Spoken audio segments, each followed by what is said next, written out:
this huge empire of words, of interpretations, of culture, has gone. Not in one day, but has disappeared. It's just amazing. You don't hear them anymore in Israel. You don't hear them anymore in the Israeli parliament. You can read a column here or a column there, especially in the English version of Haaretz, which all of you think it represents the Haaretz in Hebrew, but you're totally wrong, but that's another story. And you can hear it among very nice liberal and progressive Jews around the world, but not in Israel. It has no impact whatsoever. Now, these people were not only manipulating and controlling the way the idea of Israel was sold to the world outside. They were also the architects of how to sell the idea of Israel inside. They wrote the textbooks for the schools. They prepared the curricula. They advised the government of how best to prepare documentary films. What content should national ceremonies have, right? This was a very influential group, and it's gone. And the main reason it's gone is that its main business was cheating. Not only to the world, but first and foremost to itself. Now, I don't know how many of you do it. We all cheat ourselves a bit, apart from 3 or 4 people I can see here who I know are superhumans. But most of us do cheat ourselves. We cannot go out, in life without a little bit squaring our circles. But hopefully we're not doing it on a daily basis. We don't do it as a profession. And we don't do it outside loud. We're usually quite ashamed of it. And we do it in a hidden corner in our home, preferably in the loo. But they were doing it in the outside. And it's very exhausting. I don't know if you know enough of these people. It's very, very tiring. You have to say something like, it's true that in 1948, Israel expelled half of Palestine population. But many of them wanted to be expelled. Okay, and you look at the mirror and said, maybe I should have phrased it a little bit better. That doesn't sound very logical, but everybody in America and in Britain accepts it, so yeah, they wanted to be expelled. When Golda Meir said, we will never forgive the Arabs for what they forced us to do to them, I'm sure she looked at the mirror and she said, will my Jewish friends from Milwaukee, that's where she came from, believe me? And they believed her, or chose to believe her, I don't know.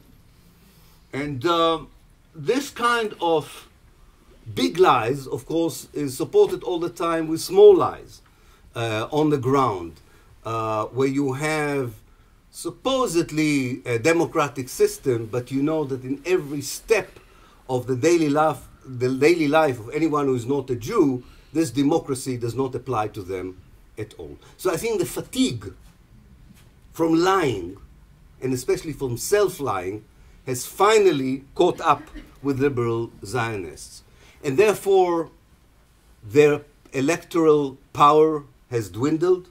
That's why we have now a government that is based on 1904 members of parliament. None of them is a liberal Zionist. In the next elections, they are probably will not even have a serious representation at all in the parliament. The newspapers have long deserted the liberal discourse, and even the foreign office, the foreign ministry, under the guidance of a very liberal Jew, Avigdor Lieberman, decided that it was pointless to present a liberal view of Israel, and they deserted that kind of portrayal. So this is good news and bad news. It's good news because anyone who's been involved in activism in Israel and Palestine found these particular people more annoying even than the right-wing Jews. And we know that. I mean, there's an additional sense of disgust when these people are concerned. It's bad enough to deal with hardcore Zionists, but this kind of sanctimonious liberalism can drive you mad in few minutes. So it's good to at least to have one sort of group of lunatics out of the picture.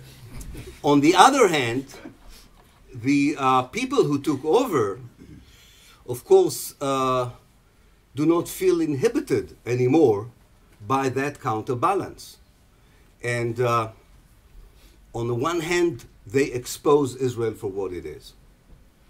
There's a bunch of books and articles written by very good friends of mine, very sophisticated, complex people who always thought that the Zionist, because of this liberal Zionist exercise, that Zionism hides very well behind all kinds of narratives and structures. And they used all kinds of theories from Foucault down to Karl Marx and Franz Fanon to explain how really you should understand Zionism, because it's so complex to understand it. Now, unfortunately, these books are obsolete now. There's no need for any complexity anymore when this kind of rude, kind of brutal version of Zionism unfolds in front of our eyes. But it's brutal, and that's the bad side of it. It has no inhibitions. It doesn't lie to itself on the one hand, but it is not inhibited by any consideration of how they would look in the outside world. And the main victims of such a liberation, if you want, from inhibitions are, of course, first and foremost, the Palestinians on the ground. And even groups which were relatively immune from Israeli direct brutality, such as the Palestinians inside Israel, are now victimized on a level that was never there before, because of that idea that you don't need to broadcast or convey Zionism in any different manner.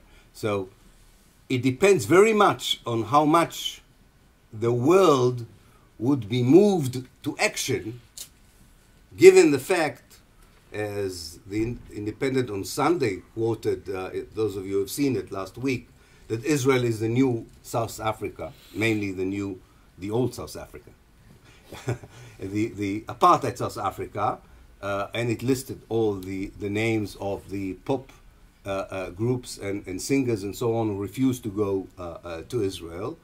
So it depends whether this is indeed unfolding in front of our eyes, namely that the real genetic code of Israel is now so easily decoded that you would expect more reaction from the societies and the governments of the West. That is one pace that we hope would be accelerated, because if it will not be accelerated, the other side of that coin is more brutality, and God knows in what ways this kind of brutality would appear. This is not only translated into more draconian policies towards the Palestinians in the occupied territories or inside Israel.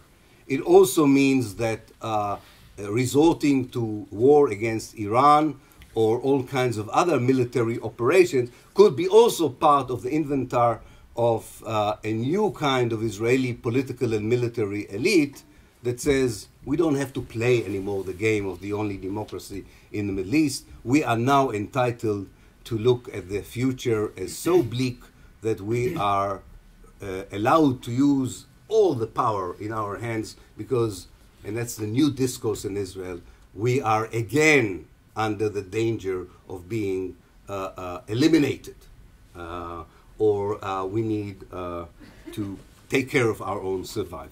So that's one reality.